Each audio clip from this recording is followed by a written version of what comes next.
자, 우리가 마태복음 8장을 보고 있는데, 자, 여태까지의 스토리가 어떤 내용들이었느냐. 예수님께서 산에 올라가셔서 수많은 사람들에게 좋은 하나님의 말씀, 설교를 하시는 내용이 나왔습니다. 그래서 그 내용을 우리가 어떻게 알고 있냐면 산상수훈이라고 이제 알고 있죠. 예수님의 가르침에 대하여 많은 사람들이 놀랐어요. 감동했습니다. 그들이 뭐라고 얘기했느냐? 지금까지 우리의 서기관들, 우리의 선생들이 가르쳐줬던 그런 내용들과는 너무 다르고 권세가 있었다는 거죠. 여러분, 왜 권세가 있어요? 지금 예수님의 말씀, 예수님이 누구기 때문이에요? 하나님, 그리고 말씀 그 자체이신 분이기 때문에 사람이 전하는 말씀하고는 이제 수준이 다른 거예요. 사람들이 감격하고 놀라기도 하고 와 하는 일들이 산 위에서 일어났습니다. 그러고 나서 예수님께서 산에서 내려오시는 상황 가운데 만나는 사람들, 병든 자들, 문둥병 걸리고 열병 걸리고 어떤 병 걸리고 귀신 들리고 하여튼 수많은 사람들을 고치시기 시작하는 거예요. 말씀도 잘 전하시고 심지어 기적과 이적들이 그 말씀 안에서, 그 손 안에서 막 나오니까 사람들이 어떤 상태가 되느냐? 열광하는 거예요. 도대체 이게 누구냐? 와, 대단하다. 깜짝 놀라면서 예수님을 우르르르 쫓아가기 시작합니다. 자, 그런 상황 가운데서 몇몇 사람들이 와, 이 예수님을 따라가면, 와, 이 예수님의 제자가 된다면 야, 출세하겠는데? 와, 대박 나겠는데? 그래서 지난주에 누구까지도 쫓아왔느냐? 서기관이라고 하는 사람까지도 쫓아와서 내가 예수님의 제자가 되겠습니다 라고 얘기한 거예요. 그랬더니 그 상황 가운데 예수님께서 어우 잘됐다, 그래 따라와, 그래 따라와 라고 이야기하신 게 아니라 야, 너 나 따라오면 뭐한다? 고생 직사게 한다는 거예요. 심지어 어디서 잘 데도 없이 노상에서 자야 되는 상황까지도 벌어진다. 그리고 심지어는 뭐라고 말씀하시냐? 네가 나 따라오려고 그러면 네가 정말로 중요하게 생각하는 그 가족마저도, 그것마저도 내 앞에서 포기하거나 내려놔야 될 것이다 라고 얘기한 거예요. 그랬더니만 처음에는 막 따라가려고 하는 마음이 있었다가 그 얘기를 듣고 나니까 겁이 나는 거예요. 고생한다니까. 그래서 슬금슬금 사람들이 뭐 했어요? 가버렸어요. 떠나버렸어요. 근데 그 상황 가운데 끝까지 그래 고생한다 치더라도 그래도 예수님 한번 따라가 봐야 되겠다 라고 마음의 결단을 가진 사람들, 그 사람들이 지금 오늘 어떻게 했다고요? 23절, 배에 오름에 제자들이 따랐더라. 다시 말하면 그 모든 고난이다라고 할지라도, 포기해야 되는 상황이 벌어졌다라고 할지라도 그것도 내가 감수하겠습니다라고 결단하고 따라간 자가 결국은 무리에서 뭐가 된 거예요? 제자가 된 것이다 라는 거죠. 여러분, 이게 제자됨의 시작이라는 거예요. 제가 지난주에 말씀을 이렇게 전하고 나서 그런 걱정이 내심 되더라고요. 뭐도 포기해야 되고 저것도 포기해야 되고 다 하나님의 영광이고 고생길이 훤하다 이런 얘기를 계속 전하니까 우리 성도들 가운데 혹시나 에이, 예수님 못 따라가겠네 라고 오늘 혹시 교회 안 나오시면 어떻게 하나 그런 마음이 좀 들더라고요. 근데 이게 그래도 다 앉아 계시는 것 보니까 우리가 누구다? 그런 얘기를 다 들었음에도 불구하고 그래도 교회 가야지 하고 함께 배에 올라탄 우리가 다 예수님의 제자로 결단한 자들인 줄로 믿습니다. 난 아닌데 여러분, 이런 사람 없겠죠? 옆에 계신 분들한테 인사해 주세요. 제자가 되셨군요. 시작.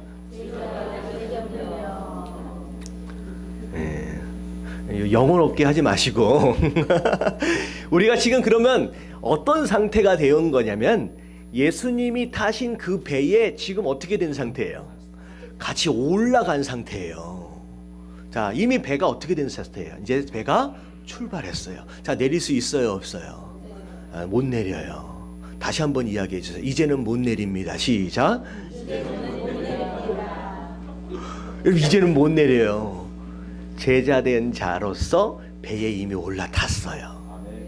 자, 근데 오늘 말씀은 거기에서 시작돼요. 와, 이제 제자가 되면 자, 이제 어떤 일이 일어날까? 자, 어떤 일이 일어났어? 24절. 다 같이 시작. 바다에 큰 놀이 일어나 배가 물결에 덮이게 되었으되. 자, 제자가 되겠다고 결단을 딱 했는데 처음 만나게 된 게 뭐예요? 풍랑을 만났네. 고생길이 훤하다라고 하는 얘기가 진짜 좀 전에 이야기했는데 바로 눈앞에서 경험하게 되는 상황. 자, 이것에서 이런 일들이 생기는 상황 가운데서 오늘 하나님께서 제자 되어진 우리에게 주시는 말씀이 뭐냐라고 하는 거. 이 말씀을 들을 수 있는 저와 여러분들 되시길 주님의 이름으로 축원합니다. 아멘. 자, 첫 번째가 뭐냐? 다 1번 같이 한번 읽어볼게요. 시작. 하나님께서는 제자들에게 풍랑을 허락하신다. 자, 하나님께서는 제자들에게 뭘 허락하신대요? 풍랑을 허락하신대요. 여러분들 살다 보면 풍랑을 만나요, 안 만나요? 네, 만나게 됩니다. 작든 크든 이런 종류 저런 종류의 어려운 일들을 만나게 된다라는 것이죠. 심지어 교회를 다니고 있음에도 불구하고 나름대로 주일도 빠지지 않고 열심히 예배를 드리려고 애도 써보고 나름대로 기도도 또 해보고 또 나름대로 봉사도 해보려고 하고 어떻게 보면 지금 배에 함께 올라타져 있는 이 제자들처럼 그래도 신앙생활 좀 잘 해봐야지 라고 하는 사람들, 그런 모습으로 신앙생활을 시작했는데 그 가운데서도 뭘 만날 수 있다는 거예요? 풍랑을 만날 수 있다는 거죠. 여러분, 저는 자신하는 게 뭐냐면 최소한 우리 예담교회 나오신 분들은 그냥 그럭저럭 교회를 다니려고 오시는 분은 한 명도 없다라고 믿습니다. 이쪽은 한 분도 예만 안 되죠. 그럭저럭 교회나 다니려고 오시는 분은 한 분도 없는 줄로 믿습니다. 워낙에 말씀을 통하여서 어떻게 신앙생활을 하는 거냐라고 강조를 계속 해왔기 때문에 그냥 교회를 다니려고 오는 사람은 없다라고 저는 믿어요. 근데 그렇게 애를 쓰고 있음에도 불구하고 풍랑을 만난다, 안 만난다? 만난대요. 여러분, 풍랑 만나면 어떻게 해야 돼요? 기도해야 되잖아요. 근데 오늘 말씀에 보면 풍랑을 만난 그 배 안에 예수님이 계셔요, 안 계세요?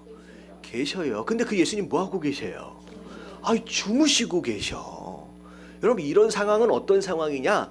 나는 지금 힘들어 죽겠는데 하나님이 응답을 하세요, 안 하세요? 너무 조용해. 그래서 시편에 시편 1절을 보면 이런 말씀이 있어요. 같이 한번 읽어볼게요. 1번으로 바뀌었어요. 1번과 2번이 좀 바뀌었습니다. 자, 시편 1절을 보면 여호와여 어찌하여 멀리 서서 어찌하여 환난 때에 숨으시나이까. 나는 지금 힘들어 죽겠는데 하나님은 뭐 하고 계시는 것 같아요? 조용히 팔짱 끼고 멀리서 쳐다보고 있는 것 같고 숨어 계시는 것 같은 그런 상황이 벌어진다는 거죠. 근데 중요한 건 뭐냐면 그런 답답한 상황, 그런 위기 같은 그런 상황을 만났을 때 우리가 가져야 할 믿음의 첫 번째가 뭐냐? 1번이에요. 1번 다 같이 시작. 모든 것의 주권은 하나님께 있다. 자, 누구에게 있다? 하나님께 있다. 이 이야기는 뭐냐면 지금 오늘 제자들이 재수가 없어서 풍랑을 만난 게 아니라 풍랑을 허락하신 분이 누구다? 하나님이다 라고 하는 믿음이 있어야 돼요. 갑자기 어려운 일을 확 만났어요. 갑자기 싫은 사람을 확 만났어요. 갑자기 애매한 상황을 확 만났어요. 자, 이런 상황 가운데 우리가 가장 먼저 가져야 할 믿음은 뭐냐면 내가 만난 이 상황이 우연이 아니라는 거예요. 누가 허락하신 것이다? 하나님이 허락하신 거예요. 이 풍랑마저도 하나님이 허락하신 거래. 근데 중요한 것은 뭐냐면 그 풍랑을 허락하신 하나님이 우리를 뭐 하시는 분이에요? 진짜 사랑하시는 분이에요. 그 풍랑을 허락하신 하나님이 나를 얼만큼 사랑하시느냐? 독생자를 내어주시기까지 하시면서 나를 사랑하신 분이고, 그리고 시편 95편 7절에 보면 뭐라고 말씀하시냐? 다 같이 시작. 우리의 하나님이시여 우리는 그가 기르시는 백성이며 그의 손이 돌보시는 양이기 때문이라. 자, 하나님은 우리를 기르시는 분이에요. 우리를 죽이려고 하는 분이 아니라는 거예요. 돌보는 양이다라고 말씀하시는 거예요. 더군다나 그 배 안에 누가 함께 타고 계세요? 예수님이 지금 함께 타고 계시잖아요. 여러분, 그 풍랑을 허락하시는 그 하나님의 마음, 여러분, 그 풍랑을 통하여 함께 죽자는 거예요? 아니에요. 아니에요. 여러분, 이런 믿음이 있어야 돼요. 절대 하나님께서 허락하시는 풍랑 안에서 우리는 절대 죽지 않는 줄로 믿습니다. 여러분, 반드시 이것이 하나님께서 허락하신다라고 하는 믿음이 가장 중요한 믿음이에요. 그래서 그 다음에가 뭐냐면 두 번째 같이 한번 읽어볼게요. 시작. 풍랑을 피하기 위해 기도하기보다 풍랑을 이기기 위해 기도해야 한다. 네, 풍랑을 허락하신 분이 하나님이다라고 한다면 그 풍랑을 피하려고 애쓰지 말라는 거죠. 오히려 뭘 위해 기도하라? 그 풍랑을 이기기 위해 기도하는 게 굉장히 중요합니다. 자, 고린도전서 10장 13절에 보면 이런 말씀이 나와요. 여러분들 굉장히 익숙한 말씀이에요. 사람이 감당할 시험 밖에는 너희가 당한 것이 없나니. 다시 말하면 내가 당하고 있는 이 풍랑이, 이 시험이 내가 감당할 수 있다는 거예요, 없다는 거예요? 있기 때문에 하나님 허락하시는 거예요. 그래서 오직 하나님은 미쁘사 너희가 감당하지 못할 시험 당함을 허락하시지 않는다라고 얘기하고 있어요. 어쩌다가 풍랑을 만난 게 아니라 하나님이 허락하신 것이고, 그리고 하나님은 뭘 알고 계시느냐? 이 정도면 네가 이길 수 있는 시험이고 네가 견딜 수 있는 풍랑이기 때문에 허락하셨다는 거예요. 여러분, 하나님을 믿으시길 주님의 이름으로 축원합니다. 하나님은 뭐라고 말씀하시냐? 야, 너 할 수 있어, 너 이길 수 있어 라고 얘기하는데 꼭 나는 뭐라고 얘기해요? 나는 못해요 라고 얘기한다는 거죠. 여러분, 누가 맞아요?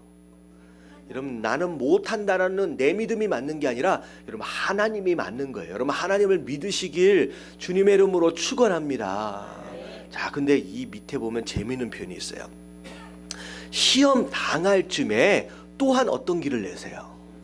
피할 길을 내신대요. 여러분, 이 피할 길에 대한 해석을 잘해야 돼요. 막 힘들고 어려우니까 하나님이 야, 너 안 되겠다, 그냥 다음에 하자 라고 다른 길을 딱 허락하신 것처럼 보이잖아요. 그래요, 안 그래요?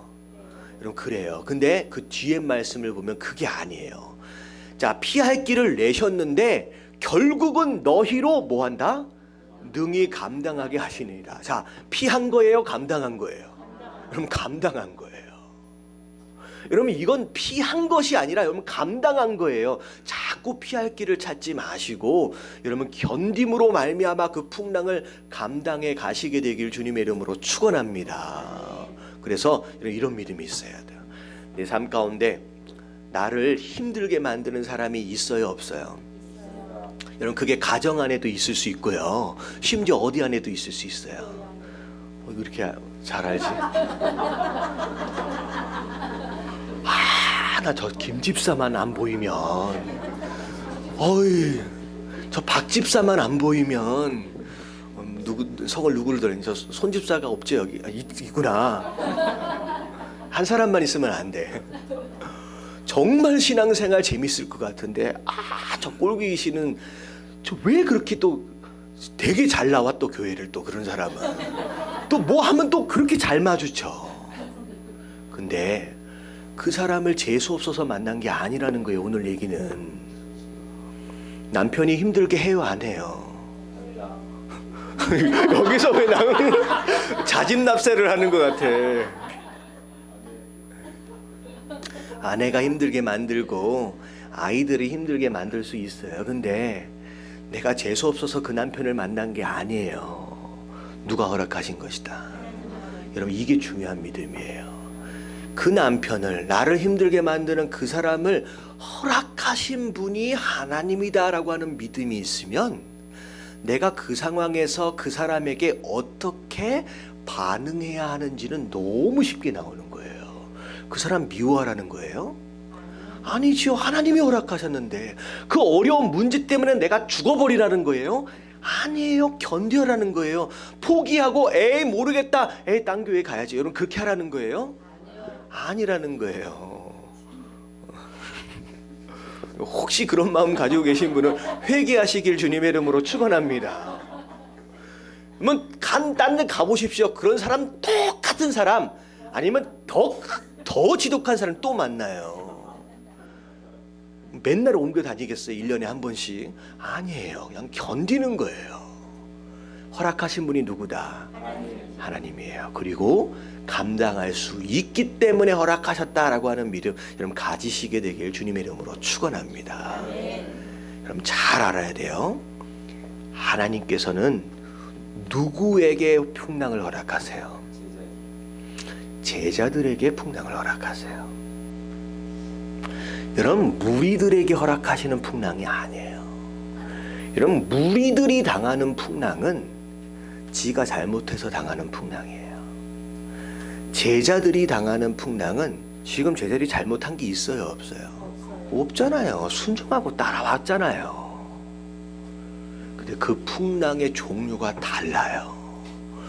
여러분들 무리들은 풍랑 당하면요 다 떠나요. 제자는 이 풍랑을 견딜만 하기 때문에 허락하신 것이거든요. 여러분 제자 여러분 스스로 내가 제자구나, 풍랑을 만나는 순간 아 내가 제자구나 라고 여러분들 자신감을 가지시길 주님의 이름으로 축원합니다. 이게 얼마나 감사한 거예요. 나를 뭘로 인정해 주신 거예요? 제자로 인정해 주신 거예요. 할렐루야. 자, 그래서 첫 번째가 뭐냐면 하나님이 허락하신 거예요. 자, 두 번째가 뭐냐? 왜 하나님이 허락하실까? 왜 허락하실까? 두 번째예요. 다 같이 한번 읽어봅니다. 시작. 하나님께서는 목적을 가지고 풍랑을 허락하신다. 아이 너 고생 좀 한번 해봐라 라고 허락하신 게 아니라 분명한 뭐가 있다? 목적이 있대요. 목적이. 자, 그 목적, 제자들에게 허락하시는 풍랑의 목적이 여러 가지가 있을 수 있는데 오늘은 세 가지만 말씀을 드리겠습니다. 첫 번째 목적은 아주 기본적인 목적이에요. 자, 첫 번째가 뭐냐면 다 같이 시작. 소망을 이루기 위한 연단. 자, 소망을 이루기 위한 연단으로서의 풍랑이라는 거예요. 자, 이게 무슨 뜻이냐? 자, 로마서 5장 3절서부터 4절까지 보면 이런 말씀이 있어요. 다 같이 시작. 다만 이뿐 아니라 우리가 환난 중에도 즐거워하나니 이는 환난은 인내를, 인내는 연단을, 연단은 소망을 이루는 줄 알미로다. 자, 내가 환난을 당하고 있는데도 즐거워할 수 있대요. 여기서 이야기하고 있는 환난은 오늘 본문의 뭐와 똑같은 내용이냐? 풍랑이겠죠. 풍랑을 만나서 배 위로 물이 들어치고 배가 넘어질까 말까 하는 그 순간에서도 뭐 할 수 있대요? 즐거워할 수 있대요. 마치 놀이공원에서 뭘 타는 것처럼. 이유가 뭐냐면 이 풍랑을 허락하신 하나님의 목적을 알면 그렇게 할 수 있대요. 자, 목적이 뭐냐? 이는 왜냐하면 환난은 뭘 만들어내요? 인내를 만들어낸대요. 여러분 인내라고 하는 것은 뭐냐면 이를 악물고 그냥 버텨내는 그걸 의미하는 것이 아니라 힘들고 어렵더라도 누굴 끝까지 바라보는 거예요. 하나님을 끝까지 바라보면서 내가 있어야 할 자리를 뭐 하는 거다? 지키는 게 인내예요. 그래서 결국은 환난을 통하여 그 인내를 배우도록 하신다는 거예요. 근데 그 인내는 거기서 끝나지 않아요. 그 인내가 나중에 뭐가 돼요? 연단이 되어진대요. 여러분 이 연단이라고 하는 단어는 뭐 할 때 쓰는 단어냐면요, 쇠붙이 같은 것들을 불에 넣었다 뺐다 하면서 두드리는, 그래서 제품을 만드는 그럴 때 쓰여지는 단어잖아요. 여러분 이 연단은 세 가지 목적이 있어요. 자, 첫 번째는 뭐냐면 원래 쇳덩어리는 쇠만 있는 게 아니라 사이사이에 뭐가 끼어 있어요? 불순물. 뜨거운데 들어갔다 나왔다 망치로 두드려지는 과정을 통하여 원래 쇠로서 있어야 할 것이 아닌, 다시 말하면 제자로서 합당치 못한 불순물, 우리 안에 이기심과 우리 안에 욕심과 더러운 것들이 이 환란, 이 연단의 과정을 통하여 어떻게 되기 시작해요? 슬금슬금 빠져나오기 시작해요. 이런 환란과 이런 불을 경험하는 것을 통하여 우리가 점점점 어떻게 되어진다? 깨끗해지게 됩니다. 여러분, 기독교 역사가 그래요. 기독교 역사가 오히려 편안할 때의 기독교 역사는 오히려 더러워졌어요. 근데 오히려 환란 가운데 기독교 역사는 훨씬 더 어떻게 되어지느냐? 더 깨끗해집니다. 그래서 연단은 첫 번째가 깨끗하게 하는 작업을 합니다. 그리고 점점 불순물이 빠져나가고 두드려지는 과정을 통하여 원래 쇠붙이는 그냥 물렁물렁하기도 하고 부러지기도 하고 깨지기도 하지만 계속 되어지는 연단의 과정을 통하여 화학적인 변화가 있어요. 구조적인 변화가 일어나서 그 쇠붙이가 어떻게 돼요? 점점점 단단해지게 됩니다. 그러니까 풍랑을 만나면 만날수록 나는 점점 단단해지고 강해진다라는 거죠. 그게 두 번째. 자, 세 번째는 뭐예요? 단단해지고 깨끗해지기만 하면 뭐예요? 결국은 대장장이의 목적을 따라서 뭐가 변하기 시작해요? 모양이 변해지면서 사용하기에 합당한 제품으로서의 모습이 나타난다는 거죠. 몽둥이 가지고 어떻게 하겠느냐? 칼을 만들겠다라고 한다면 두드리는 과정을 통하여 칼이 되어져 가는 거예요. 결국은 우리는 풍랑과 연단의 과정을 통하여 하나님이 쓰시기에 합당한 뭐가 되어지는 거예요? 그 칼이 되어지고 무기가 되어지고 그 모습들로 우리의 모습들이 변화져 간다는 거죠. 여러분, 나는 풍랑이 싫습니다, 나는 연단이 싫습니다 라고 주저앉아 있는 사람은 계속 뭘로 남맞아 있겠다는 모습이냐? 그냥 쇳덩어리로, 이것저것 섞여 있는 쇳덩어리로 남아있겠다는 모습하고 똑같다는 거죠. 이런 하나님께서 불을 허락하시고 망치를 허락하신다라고 하는 것은 곧 나를 뭐 만드시겠다? 쓰시기에 합당한 그 제품으로 만들어 가시겠다라고 하는 거죠. 자, 연단이 되어지고 나면, 자, 그래서 칼이 되었든 무엇이 되었든 무기가 딱 되었다라고 한다면 그때 무슨 일이 벌어져요? 마지막에 소망을 이루는 줄 알미로다. 결국은 원하는 것을 이루어낼 수 있는 그런 자가 된다라고 하는 거예요. 여러분, 할만해요, 안 해요? 여러분, 견디어 나아가시길 주님의 이름으로 축원합니다.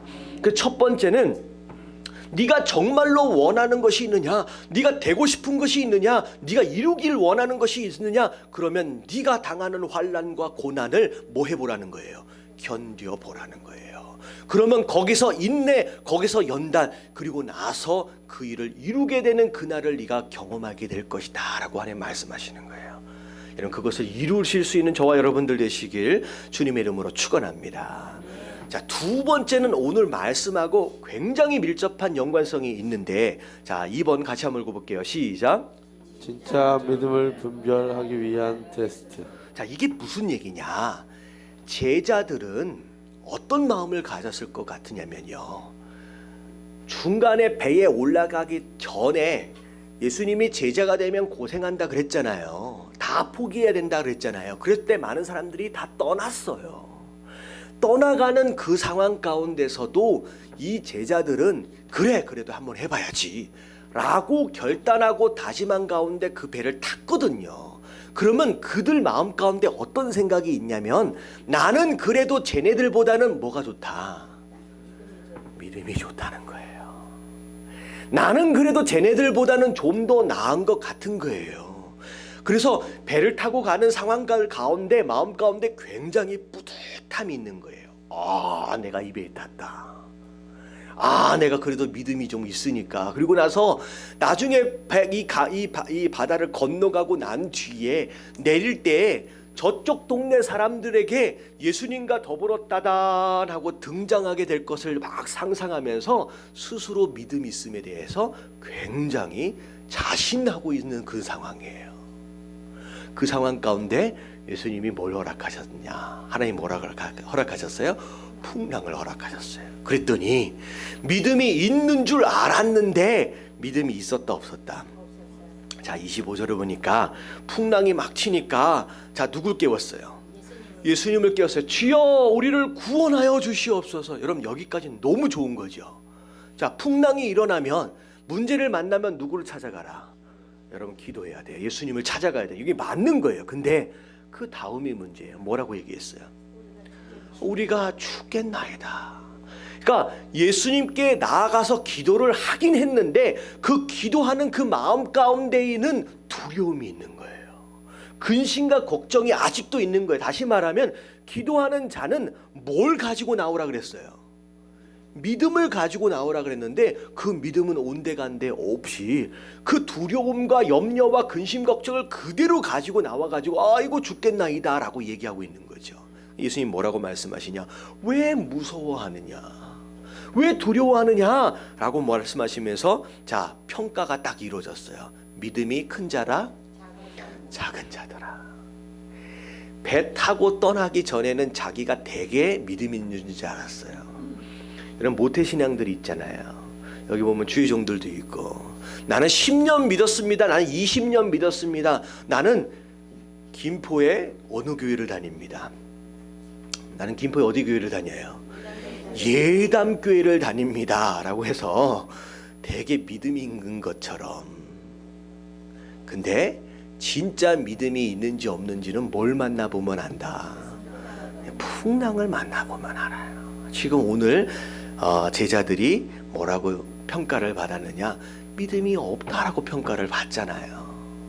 자, 고린도전서 10장 12절 말씀 같이 한번 읽어봅니다. 시작. 그런즉 선 줄로 생각하는 자는 넘어질까 조심하라. 이 정도면 신앙생활 잘하지. 그래도 내가 안수집사인데, 그래도 내가 장로인데, 그래도 내가 목사인데. 스스로 서 있다라고 생각하는 사람은 오히려 뭐하라고 했어요? 넘어질 수 있으니까 오히려 조심하래요. 산상수훈에 보면 예수님이 집 짓는 비유를 하세요. 어떤 집은 반석 위에도 짓고요, 어떤 집은 모래 위에도 지어요. 반석 위에 짓든 모래 위에 짓든 아무 일도 없었을 때는 그 집이 그 집이에요. 다 안전해 보여요. 다 잘 지은 것 같아요. 근데 어느 때가 되면 잘못 지은 집이 티가 나요. 풍랑이 일어나 보면, 비바람이 몰아쳐 보면 그때 이 집은 잘못 지어졌구나 라고 티가 나는 거죠. 여러분들 삶 가운데 풍랑을 허락하시는 순간 여러분 뭘로 아셔야 되냐면 내 믿음을 확인할 수 있는 시간이다 라고 생각을 하세요.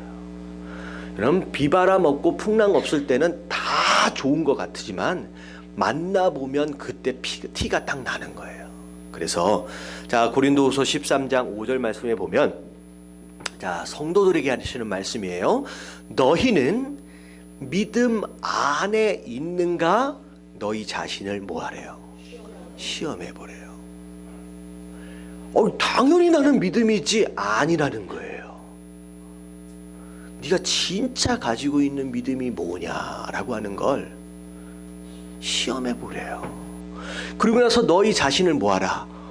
확실히 증명하래요. 네 믿음을, 내가 진짜 믿음인지 가짜 믿음인지를 확실하게 증명하래요. 예수 그리스도의 너 안에 계신 줄 너희가 스스로 알지 못한다라고 한다면, 다시 말하면 너희가 네 믿음에 대해서 확실히 증명할 수 없다라고 한다면 너희는 뭐다?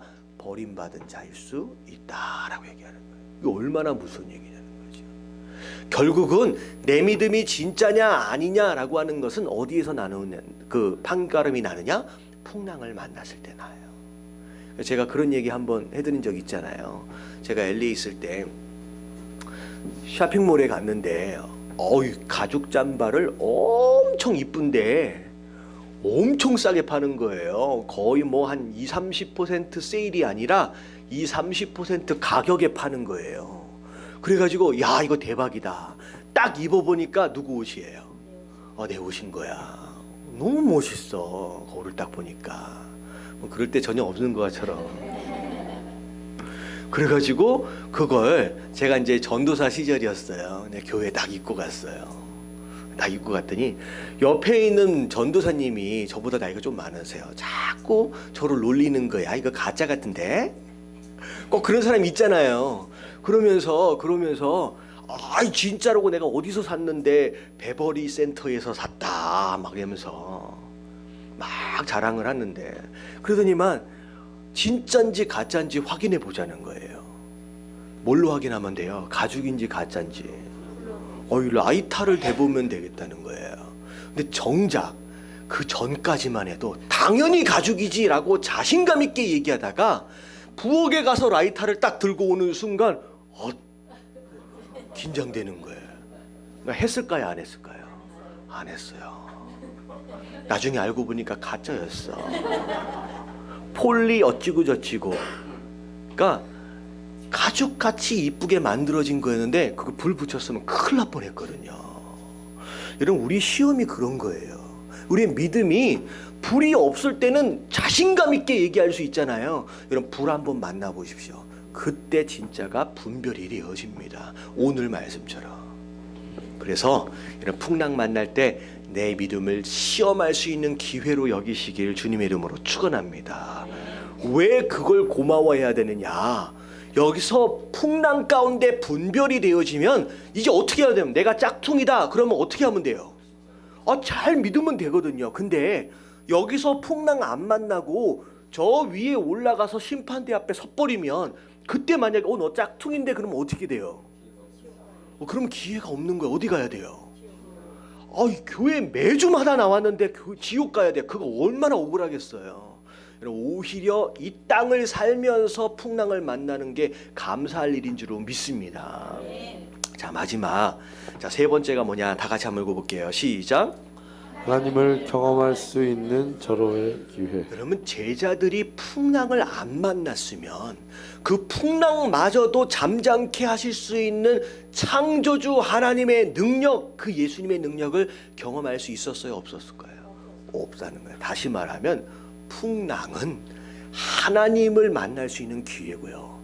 그 하나님의 능력을 경험할 수 있는 기회다라는 거예요.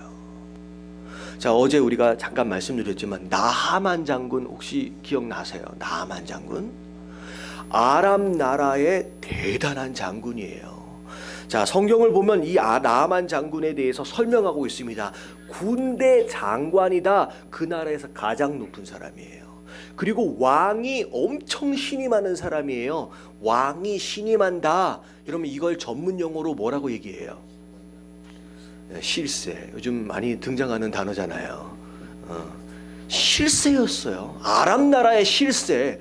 그리고 그 사람은 이 아람을 구원했던 장군이에요. 아람이 어려웠을 때 나라를 구원했던 장수예요. 그러니까 구국공신이에요.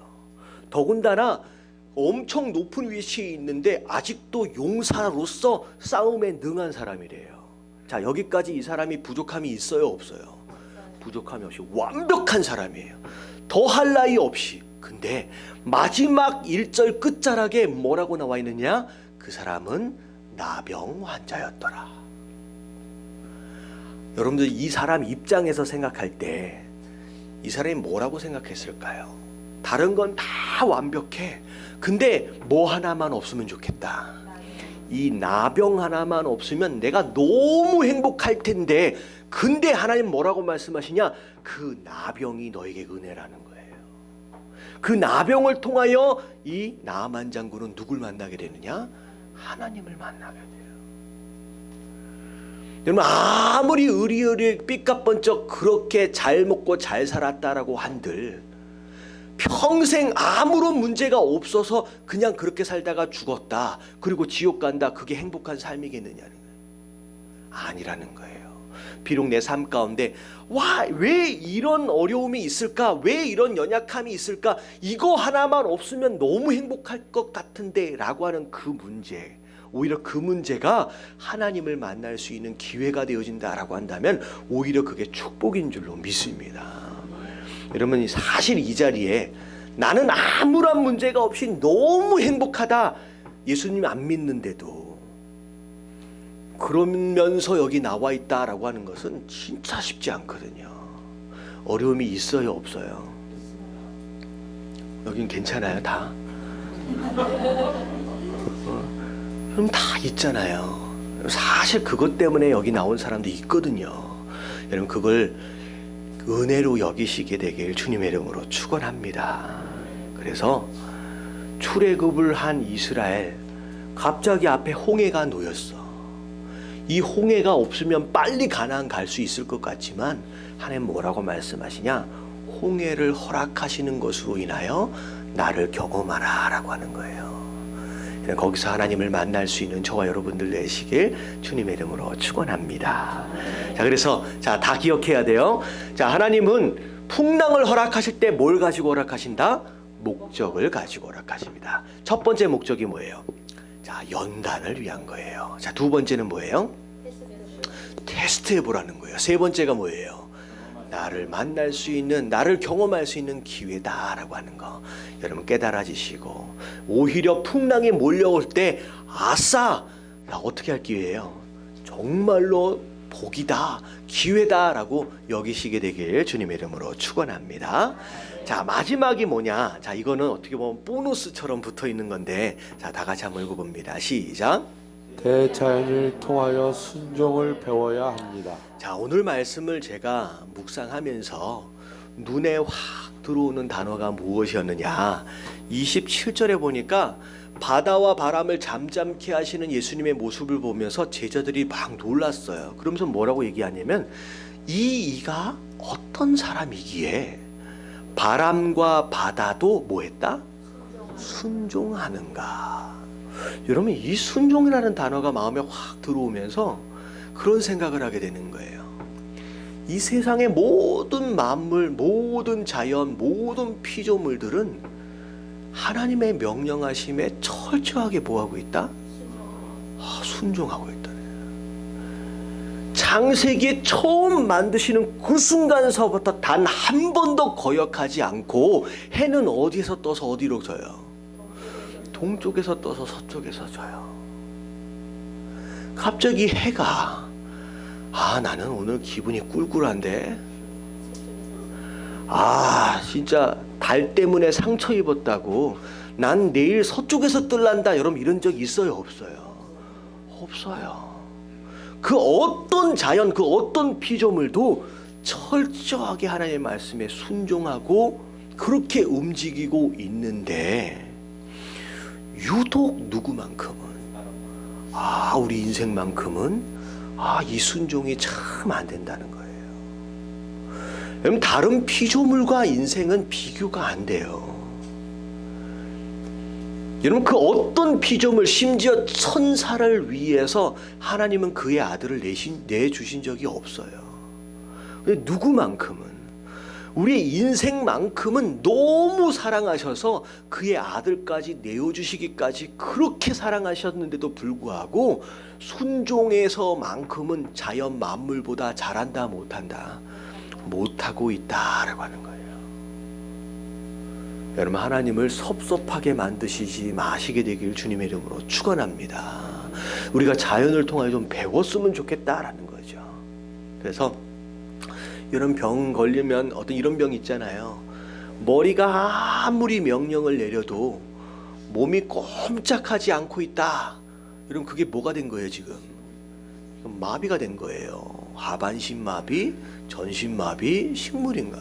아무리 명령을 내려도 말을 안 들어. 여러분 자연은 명령이 떨어지면 그대로 순종하고 움직이는데 유독 교회만큼은 말을 듣는다 안 듣는다? 말을 잘 안 들어요. 누구에게 배우자? 여러분 자연에게 배우시게 되길 주님의 이름으로 축원합니다. 근데 요즘 들어서 자연도 말을 잘 안 들으라 그래요. 그렇잖아요. 갑자기 막 지진 나가지고 엄청 사람 죽고 막 비가 막 와가지고 난리 복소리 나고.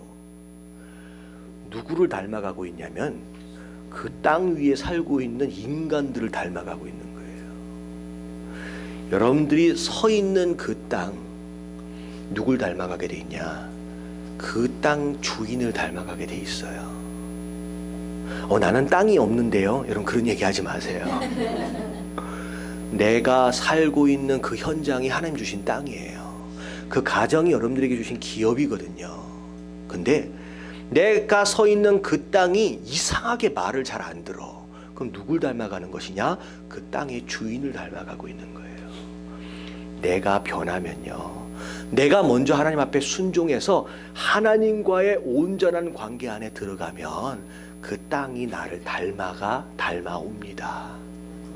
여러분 그게 복을 받는 지름길이에요. 왜 나는 사업을 해도 안 되고, 나는 직장 생활해도 너무 힘들고, 왜 우리 가정은 이렇게 힘들고? 여러분 땅이 지금 누굴 닮아서 그런 것이냐? 날 닮아서 그런 거예요. 누가 변하면 되냐면요, 내가 변하면 땅이 함께 변함으로 말미암아 같이 복을 받는 거예요. 여러분 이 바람과 바다가 하나님의 말씀에 철저하게 순종하여 움직이는 것처럼 여러분들이 하나님의 주님 되심을 온전히 세움으로 순종해 보십시오. 그러면 여러분 가정이 복을 받고요, 여러분 땅이 복을 받게 돼 있다라고 하는 거. 여러분 그 복을 누리실 수 있는 저와 여러분들 되시길 주님의 이름으로 축원합니다.